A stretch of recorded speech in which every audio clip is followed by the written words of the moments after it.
Hello, my name is Gonzalez, and this is my Capstone Keiser University research paper on human trafficking. Audience.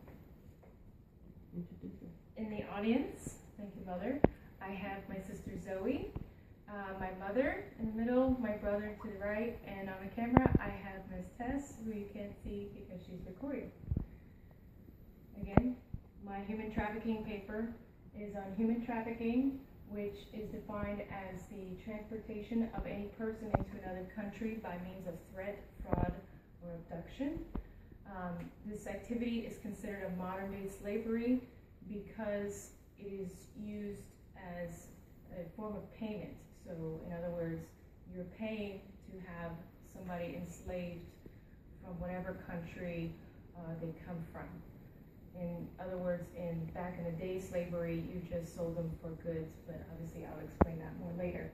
And in this research, obviously it's illegal and it's a violation of the human rights, and it is a global effect that is being researched, and laws are being put into effect to ensure that the human trafficking is more penalties are put in place so the people committing these crimes can be put in jail permanently rather than keep getting out and out on the streets and committing these grave violations. And in the countries, they're still grappling on human trafficking. The international community, like I said, the United Nations, this is an issue that needs to be dealt with very harshly. So again, that public in general and everybody can feel safe when they go to other countries and they visit. Even here in the United States, we have issues of human trafficking as well. Obviously, when you go abroad, there is more of a potential for the human trafficking, as their law is different from here in the United States and they're more lax. The history, as I started to explain in the beginning, is started back in the 19th and 20th century. The most memorable slavery that everybody knows about is involving the Africans from Africa, and it mainly predominantly dealt with the blacks. With this slavery today, it is more of a, it's still involved in the European circuit, but just like back in the day, it started in Africa, that was brought over from the Europeans over to here to do the slave trade.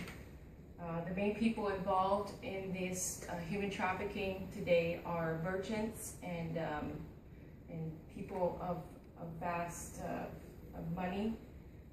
Kind of like it was back in the day, there were rulers, kings, merchants, and they would sell the African American slaves for their goods instead of getting corn or vegetables. They would trade that for a person and use that person, to mine and do other stuff in plantations. The difference between slavery and in the past of the human trafficking is, in the old days, like I said, it's a form of racially motivated. Unlike today, it's not as racially motivated. The slaves were given they weren't given any opportunities. The slaves today in human trafficking are given opportunities that they weren't allowed back in the day, such as once you were sold, that's it, you died and you stayed there.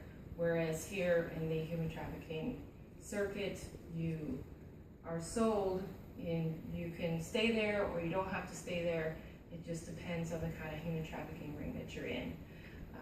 In the past, they experienced also harsh conditions and harsh treatment, as everybody knows, from the whipping, the castrations, and everything else that was involved with the slavery. And they just didn't think that they were of the right frame of mind and they had the right education.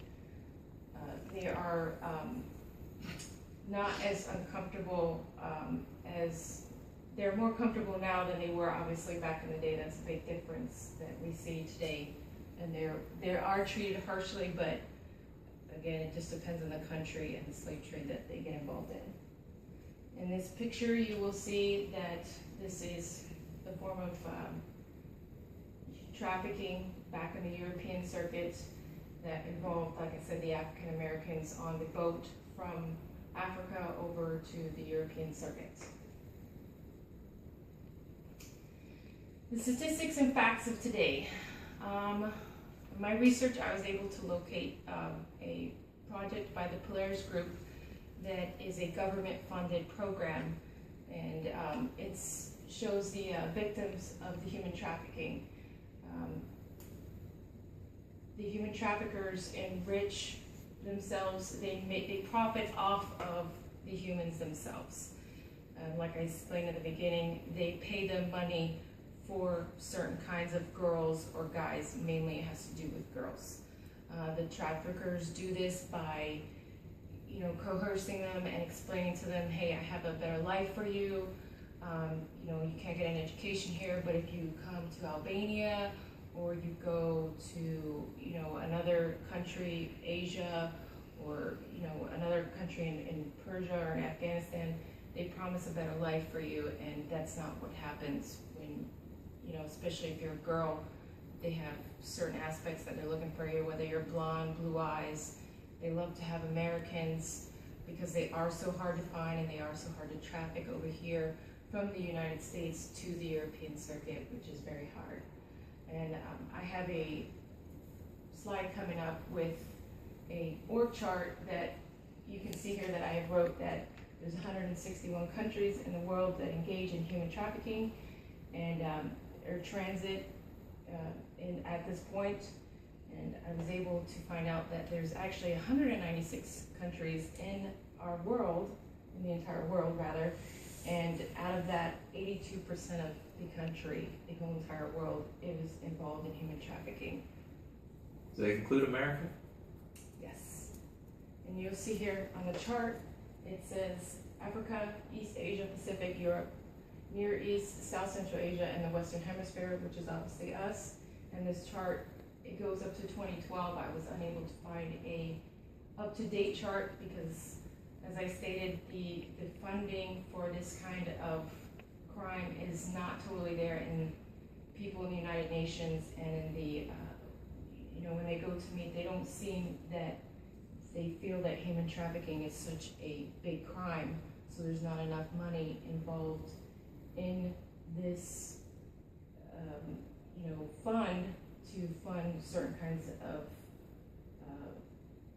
crimes that they believe that are very heinous, like the drug trafficking and the arms trafficking. They just don't consider human trafficking to be such a grave violation, even though it is. And like I said, this chart, it goes from to 2011, and you can see here that obviously in Europe, like I said, is the biggest circuit where human trafficking is put abroad. And it has steadily increased from 2010 to 2012. Obviously it's kind of gone down, but again, that was back in 2012, and we don't really have an accurate reading of the kind of trafficking cases that are being produced now. I know it's. Do you know which countries are big in Europe that are doing a lot of trafficking? Albania is a very big one. So more of Eastern Europe? Yes, like towards the coast, like Italy, where they can have the ships that come in and, that they bring in, like I said, goods like they did back in the day. They also traffic humans, just like when you're trying to cross the border, like in Mexico, or people trying to get at Asia. They put them in canisters to presume that they are goods, and they're really not, and they have people actually inside the canisters that they traffic to and from. Like I said, if you wanted to go to Afghanistan or the old Persian countries, that's, they're probably going to look for, they like American girls. And in Albania, they love American girls. A lot of these people are really looking for American girls and tourist people that come to Europe. And Paris is another big one because it's a very big country that a lot of people from abroad like to visit. Any other questions? Okay. The causes of human trafficking. Poverty poverty is a big cause of human trafficking. They also have a lot of desire to migrate, like I was saying, believing that there's going to be a better opportunity for them abroad. There's weak laws in place over there in the other countries. Like I said, they're not as predominant our laws here, and of course our laws do not apply over in other countries. And the technological advances, like just interneting on the computer, trying to find, say, hey, looking for a cute blonde girl with blue eyes or black hair, American virgin girl, offers good modeling career, stuff like that, that everybody knows that you can go get paid more money because our money doesn't go so far here in the United States. It goes more in Europe or Norway or Sweden. They offer them, services, and in exchange, they get trafficked out of that country, and they never get sent back home. So, and the growing demand, finally, for the growing demand for the cheap labor. So it could be somebody as young as like 6 years old, just out there laboring like they have children in China in these fabric companies that are, they say that are, using 6 to 10-year-old children making our clothes. So that's a big potential there, and